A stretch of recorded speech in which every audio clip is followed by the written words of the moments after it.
Welcome to another Down the Rabbit Hole video, and I'm doing another in my Triple H series because I haven't done one of those in ages, primarily because I've kind of run out of hardware, like actual physical games to show off, but I have been showing some of these games have been converted to apps that you can play on your phone, and this one is one that is pretty significant because a lot of other YouTubers love this game, and well, what else can I say about it? Let's just show you the app.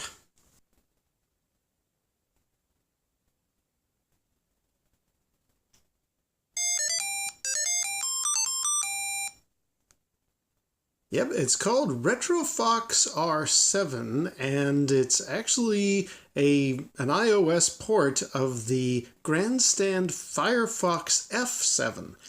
And that is a really significant tabletop because a couple of YouTubers I follow love that game. I think the first time I ever heard of this thing was from Lawn Boy's Post 1975. He did a video a couple of years ago, what was a game you've always wanted as a kid, because he managed to get his hands on Grandstand Firefox F7 from somebody at work.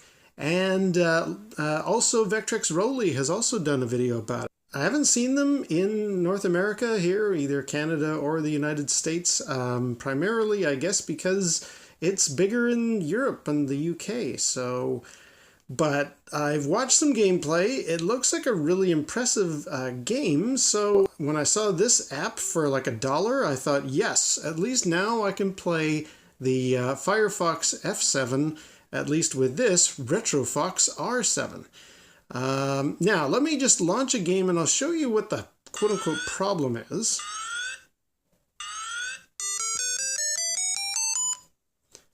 So it looks really cool, and what's always impressed me, you kind of go left and right and you can fire your guns. What's really impressed me all the time is it really uses its little LCD, VFD display in very interesting ways. You saw there I shot the bad guys and they exploded. And if they hit me, I take a bit of damage. It's really, really cool. The only problem is, if you don't know the rules of the game, you're not going to last very long at all in this thing, because it's a very complicated, probably the most complicated game out there for a tabletop.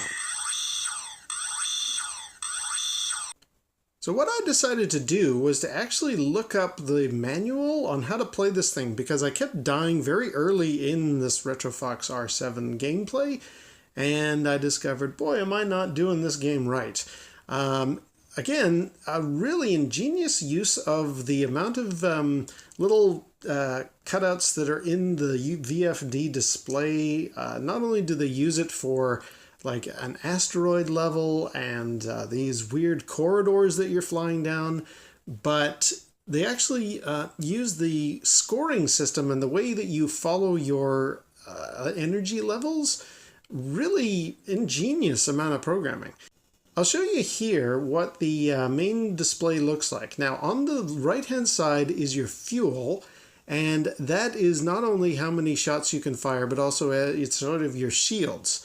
And what they decided to do was you start off the game and it builds right up. It goes all the way to F, meaning full.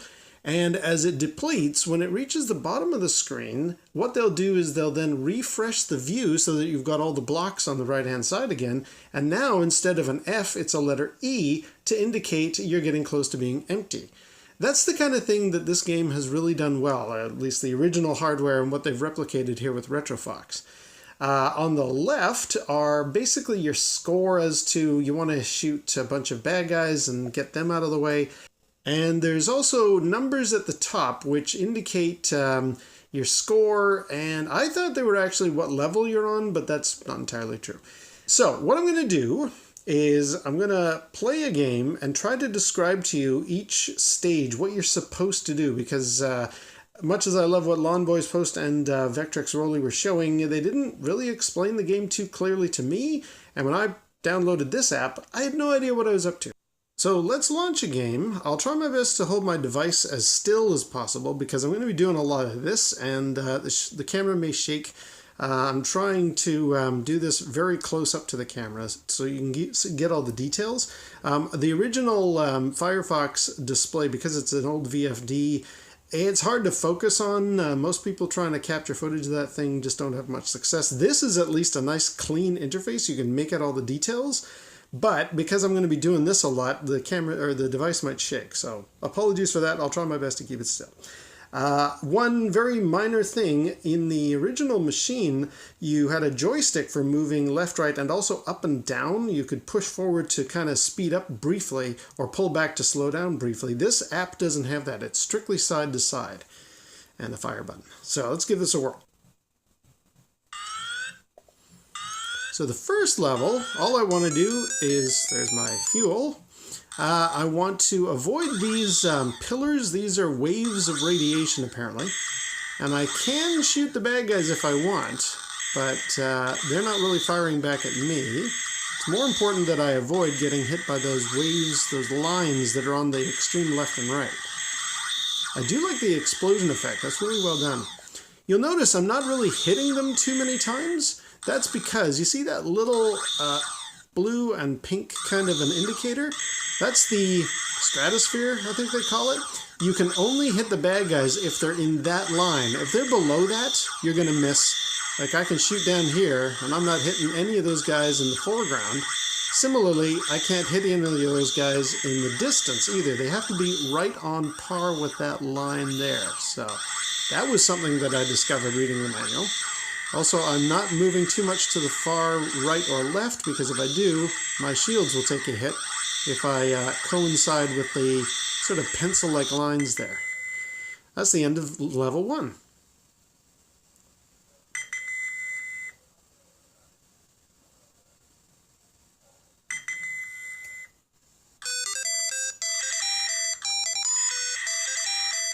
That's a famous bit of music that I can't quite recall right now, but anyway.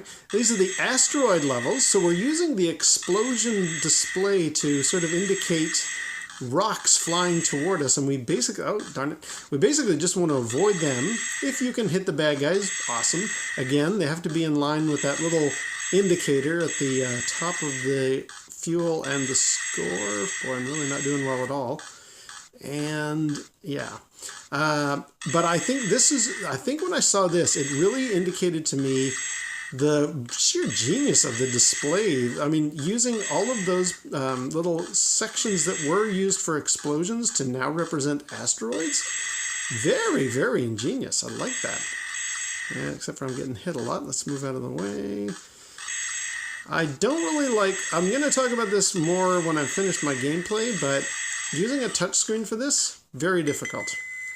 Now, the next level is my favorite. I kind of call it the Star Wars level, because you're not only shooting these TIE fighter guys, but listen to the music.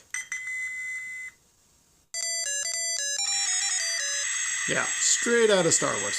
And that's not the only kind of copyright theme that these guys at Grandstand borrowed. So let's just see if I can get any of these. Okay, there we go, do a little bit. I think this would definitely work very well using the tabletop. Trying to do it on a touch screen. Okay, good point there. You notice how now my amount of fuel or energy on the right-hand side of the screen made a noise and it went back up to full. I used to think, oh, okay, well, I've used up one life. Now this is my second life where I'm full energy again. Nope. I'm now below the halfway point, and they've changed the F into an E to indicate I'm getting close to being empty. Pretty ingenious. Let's just see if I can get any of these guys here. Come on. It's a really, really good game. I really like what they did, given the limitations of the hardware.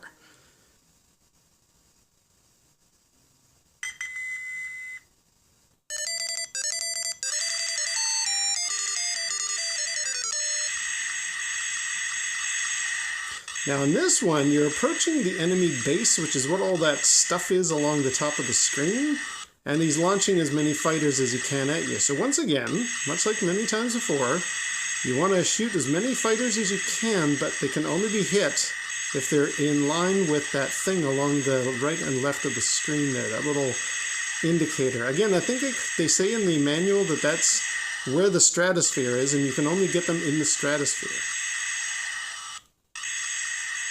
But pretty impressive. Like, we have played 4 different levels and they feel very different from each other.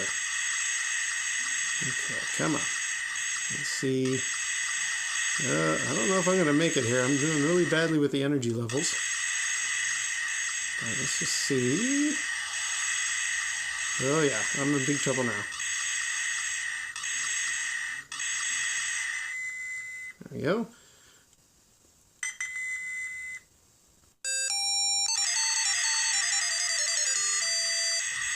So, there we go. So, I died.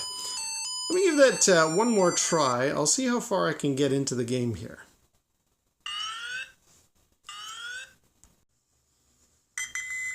Alright, I'm up to level 6 here.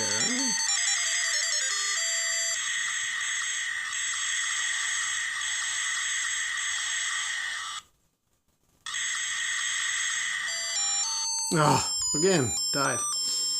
Alright, well I think I'll leave it there. I've tried a few times. I believe after this level there's one where you've got the base behind there and it's just a beam that you have to dance around and shoot and use it to destroy the enemy base. And then I think that's the end of the game.